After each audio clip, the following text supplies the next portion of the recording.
It's almost December, and apparently it is the season to be cozy because we have an absolute ton of cozy news and upcoming December cozy releases that I cannot wait to tell you about. First off, let's start with the news I am by far the most excited for, and that's the fact that the Wholesome Direct is coming back on December 6th. Only this time it's in a miniature form, and they've called it the Wholesome Snack. If you don't know what the Wholesome Direct is, it's basically a showcase for upcoming cozy games, and it's definitely one of the biggest events of the year. This particular showcase will be taking place on Tuesday, December 6th at 12 PM Eastern.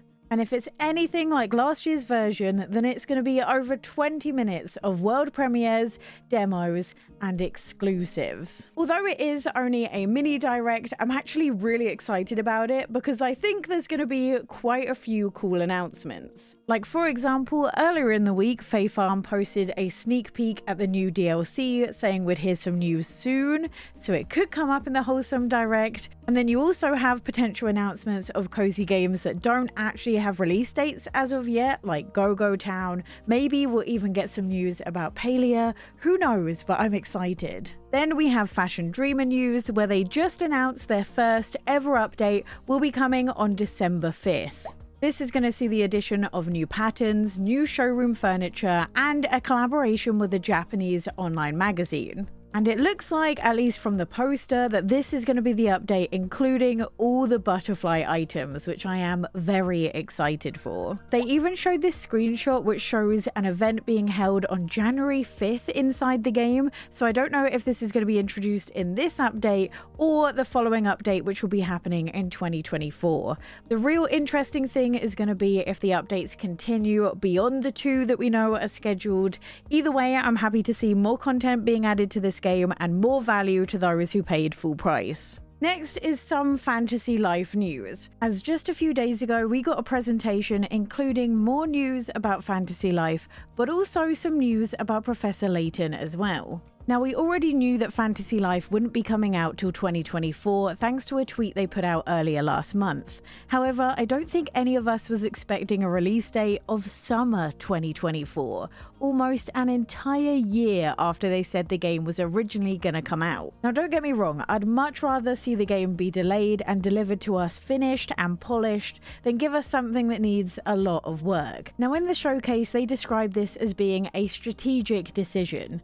And a little small part of me wonders, did they do this because of the Switch 2? This is a game with a tremendous amount of hype behind it, as it genuinely looks to be fantastic. I love the idea of being able to pick between different jobs, having a story that goes alongside all of this, that involves time traveling between the past and the present, and the ability to decorate the entire town however you want, kinda similar to Animal Crossing.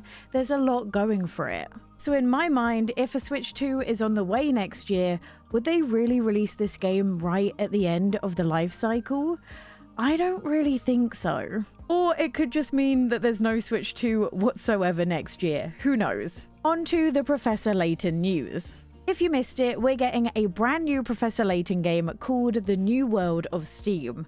And honestly, I love the entire aesthetic of this. This will follow Professor Layton and Luke as they adventure in America, which, as you can tell, is a little bit more advanced than the London landscape that we're used to. But the really interesting part of this presentation was the fact that we got to see our first glimpse into the gameplay itself. And I honestly really like what we've seen so far, but despite the fact that they're giving us actual game footage, the release date turns out to be 2025. Not gonna lie, I was a little bit surprised by this being so far into the future, especially when we're so unsure about the Switch's life cycle, so it's gonna be really interesting to see what happens next year. That's it for cozy gaming news. Let's get on to all of the cozy games coming out in December. First up is a game that literally just came out, but I feel like I need to announce it, and that is Roots of Patcha. This has been a long time coming, as it actually released much earlier in the year on PC,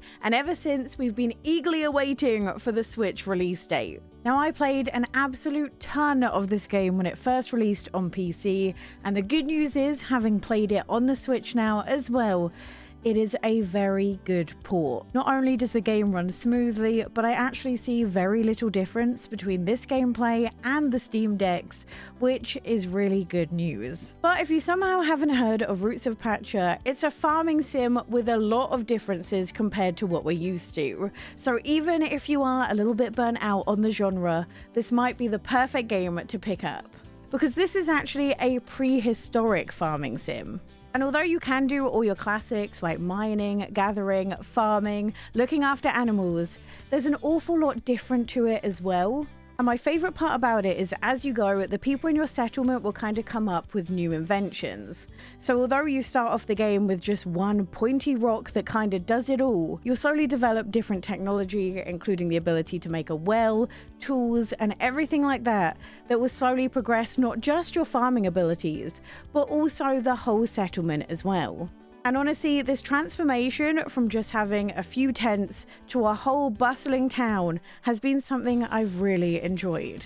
You'll also be able to play the brand new 1.1 update on the Switch as well, which has added a ton of new content, with there being a brand new animal to tame, a new person to romance, NPC friendships and cutscenes being introduced, and the ability to play cross-platform multiplayer as well. One thing to bear in mind if you are thinking about picking this up is it's a game that isn't fully finished. They have an entire roadmap of different features that they're hoping to incorporate into the game later on. So if you're someone who likes to play the finished experience rather than a game that updates over time, you might want to wait a little bit. But honestly, it's been a farming sim that I've really enjoyed for being different. And in a time where farming sims are doing a lot of the same, I'm glad to see a decent one that isn't just that. Next is the sponsor of today's video, and that is While the Iron is Hot, which is coming out December 5th. Now, if you are someone who is very burnt out on farming sims, this might be the perfect game to go for, as it has a lot of the same elements without it actually being anything to do with farming. While the Iron's Hot is an action simulator where you play as a blacksmith who is on the quest to try and become a master. But you won't just be smelting in order to get there, as to be a truly exceptional blacksmith, you'll need to venture into the world to find resources and treasures, and ultimately look to rebuild the ruins of a long-abandoned blacksmith village to truly become the master. The thing I really love about the idea of this game is that almost every problem you encounter, like even the puzzles, can be solved by forging a solution. And this is also a combat-free game, so you can enjoy the story and exploring without the worry of needing to do any boss battles. If you are someone who owns a Steam Deck or a PC, you can play the demo right now to figure out if it's your kind of game. But in a time where every cozy game seems to be a farming sim at the moment, I'm very glad to see something different. Speaking of different, we also have a Highland Song coming out the exact same day. And as someone who is half Scottish, I am so excited for this. You play as Moira McKinnon, which, by the way, love the Scottish name, who for her entire life has never seen the sea, which is actually pretty wild for a Brit, honestly. That was until one day when she received a letter from her uncle telling her to leave her small house on the edge of the Highlands and come to the coast. And despite being just 15 years old, she decides to run away from home and make her way to the sea, all the while trying to battle not just the elements, but also the nature you find along the way.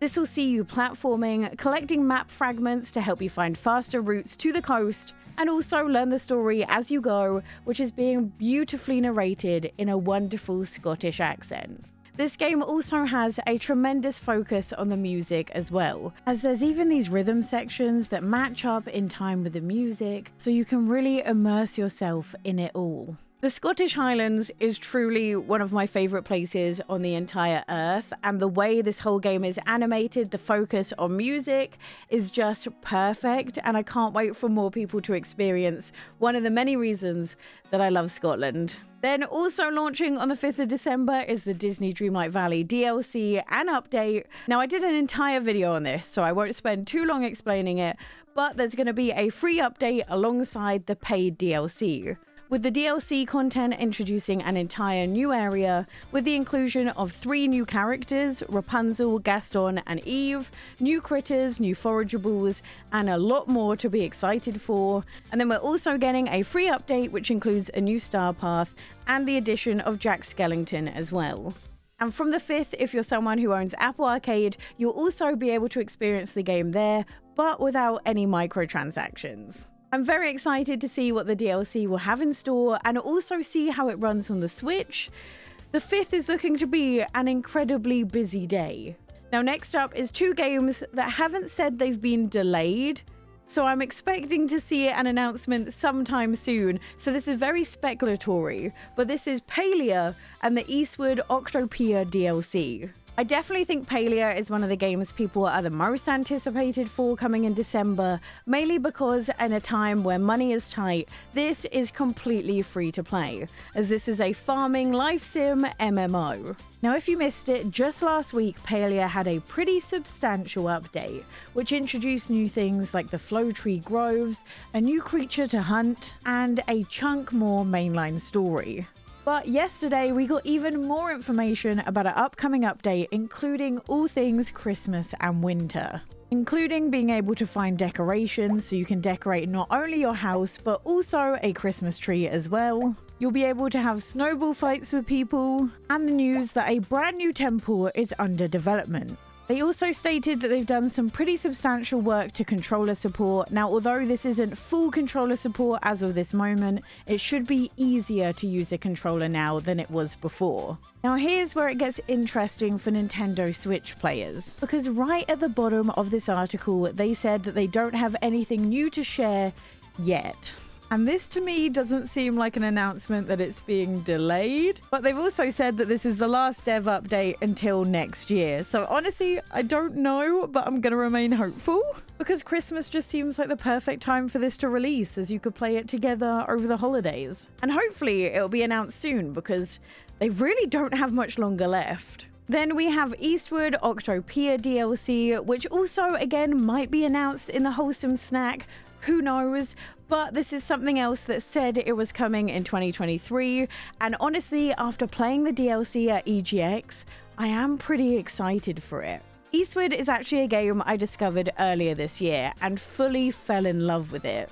And even though this wasn't really a game for everyone, given the fact that there was combat and boss battles that were unavoidable, I truly feel like the DLC will be suitable for every single person, as this is essentially going to be a farming sim that takes place in an alternate version of the Eastward universe. And from what I've seen so far, this seems to be a little bit more than maybe the traditional farming sim might lend you to think it is, as you'll also be helping to revitalize the town as you go as well. Now, one of the strong points of Eastward was the characters. Each of the NPCs you came across was written so well, and the story is one of the many reasons why I fell in love with it. And I truly hope that this strength of Eastward is carried forward with the DLC, as I am in desperate need of a farming sim with more soul and less focus on the daily grind.